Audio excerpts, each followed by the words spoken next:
I wish you'd take them raw. Everybody in the whole world should get one. They will.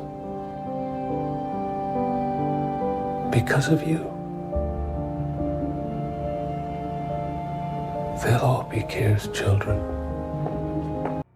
What's going on, everybody, and welcome back to Underground Audience Secrets. And we are on Severance Season 2, Episode 9, The After Hours. Guys, this was a great episode. In this video, we're going to discuss the theory behind the Eagans and what their end game might possibly be. We're going to go into detail and explore some of the things you might have missed on this most recent episode of Severance. But before you do that, if you could hit that quick like and subscribe button, it really helps us out and helps us get out on the algorithm and bring more content back to you. Obviously, you know, we put a lot of work into these videos. But let's jump right into one of the first clues that have to do with the Eagans in this episode. So the first thing we see in the episode is Helena Eagan swimming in the swimming pool, which is kind of like the third reference to water she's had in this season. Now, I'm not quite sure what, her being drowned out in Wolves Hollow or being attempted to be drowned in Wolves Hollow, her caricature in the animation of being drowned, like in the pineapple bobbing exercise, and in her swimming here. I haven't quite caught the correlation with that yet. However, that's how the episode starts.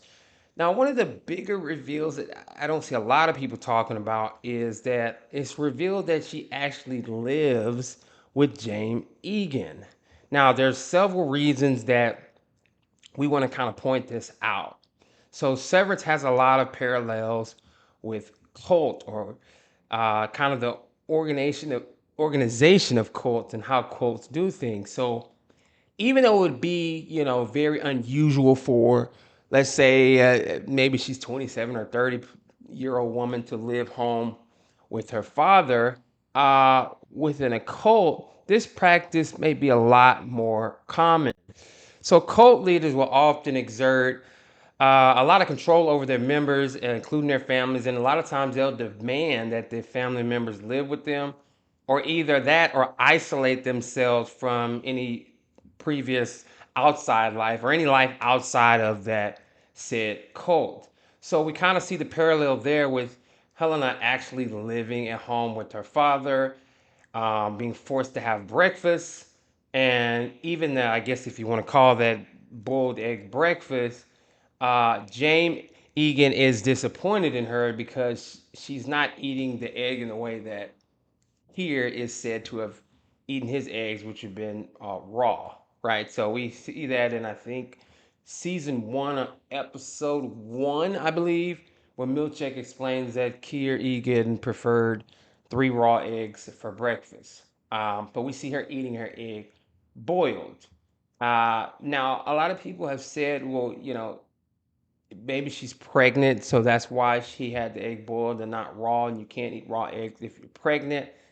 That's a theory, but I kind of see it more as a nod to a cult member picking and nitpicking at his family member into not doing things exactly as that said cult leader or figure is said to have done things, or not doing things by the book.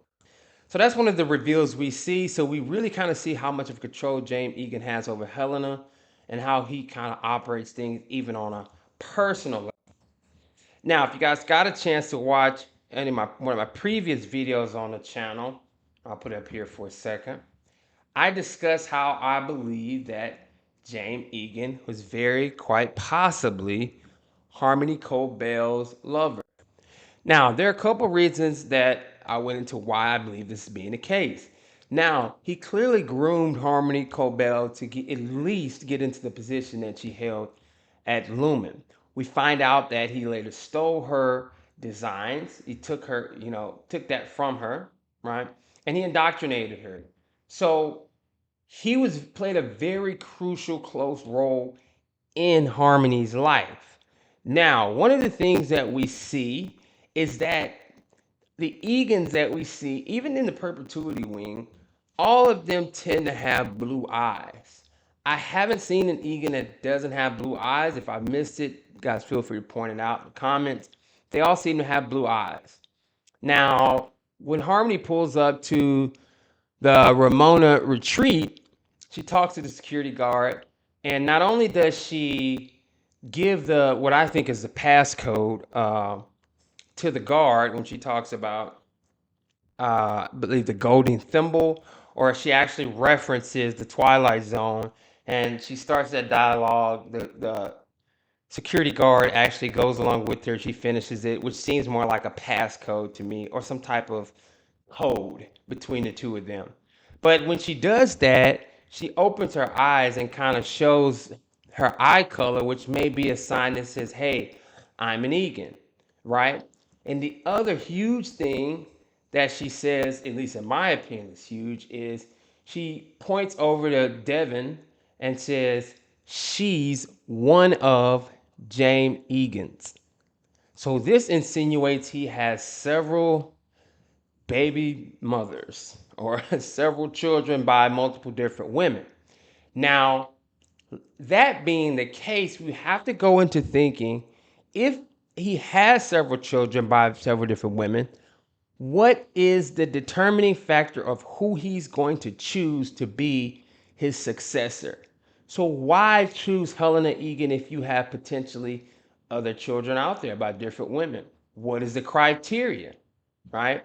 So we don't know that yet, but we do know that Harmony has essentially confirmed that Jame Eagan has had several women pregnant and not just whoever Helena Eagan's mother is.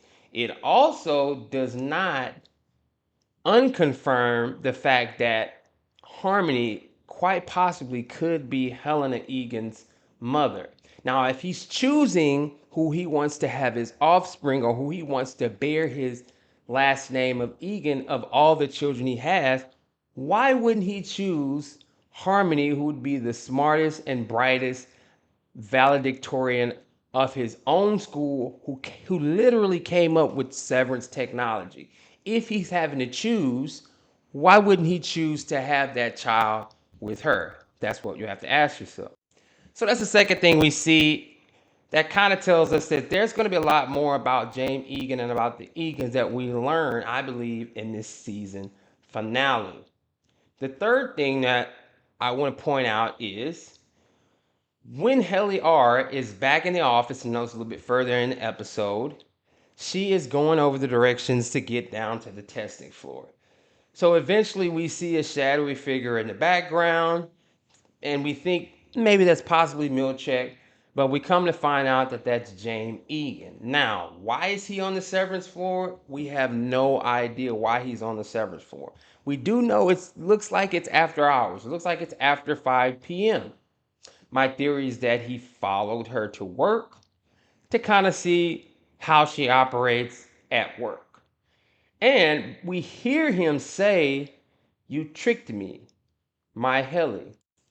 Now we're going to assume Helly and Helly R was kind of a, we don't know what the R stands for, but Helly was a name that, kind of a play name he gave his daughter. And so they decided that'd be her any name. Obviously, she's the only any that has a different name than her outie that we know about. But I think there's also a feeling from Jame Eagan that he's ashamed that he couldn't tell the difference between Helena Eagan and her any Helly R. And he's also wondering, is there something subconsciously about in Helena Eagan that makes her feel this way? In other words, to make that more plain, is Helly R that she exhibit the real feelings that Helena Eagan has for Jame Eagan? So I think that concerns him. For some reason, it looks like he wants to talk or have a conversation with Helly R, which is Helena Eagan. Now, we always see the look of kind of disappointment or shame when it comes to Helena Eagan, because it looks like he has such high expectations and high hopes for her, as if he planned and plotted this life for her to be his successor. and it looks like things aren't going quite according to how he thought they would. So to confirm, what we find out in this episode is that to Jame Eagan, even when he's told that, Urban B's situation is being handled, or, kind of, hey, we're addressing this situation, he kind of acknowledges it, but it doesn't seem to be his number one priority. What seems to be his priority is Cold Harbor, obviously, because he was planning on having that release that day, but Mark doesn't show up to work. And also just the dynamic between him and Helena, and I think him being concerned over his successor. Like, if I pass away or I go to my revolving, whatever that means, is Helena going to be able to run this company? Have I made the right choice in who I've chosen to be my successor? And I believe that's why he's gone to the extent of going to the severed floor as the CEO of this global or international company, just to monitor his daughter. So he's becoming concerned on, even if we complete Cold Harbor, can she fill my role? So you're going to start to see that, I believe, from Jame Eagan. So it's going to be interesting to see in the season finale exactly all of the things that the Eagan's lives touch. I think it's very possible that Harmony Cobell is an Eagan herself, but we'll have to see that play out. Okay? So just want to point out those 3 quick facts about Jame Eagan and about the Eagan family in general that were revealed in this episode. So be on the lookout for that. Now, guys, let me know if you agree with this theory in the comments, if you have any feedback, or even something I might have missed. That'll be it for this episode. I'll see you in the next one. It's been Underground Audience Secrets. Take care.